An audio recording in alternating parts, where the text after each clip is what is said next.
Atëre, si mbështeten këta fermerë të vegjël të komunës Mitrovicës nuk kanë të lehtë të mbijetojnë në këto rrethana të punës, po këto bizneset familjare sa përkrahen nga drejtorati juaj? Në përgjithësi, komuna është orientuar që programet, buxhetin, mjetet financiare që disponon si drejtori të orientojnë në projekte që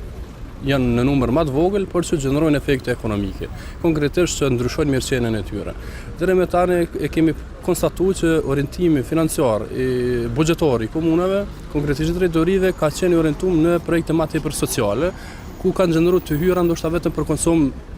vetanak. Orientimi jonë është që 2 vite që këto të gjenerojnë më pak projekte, po që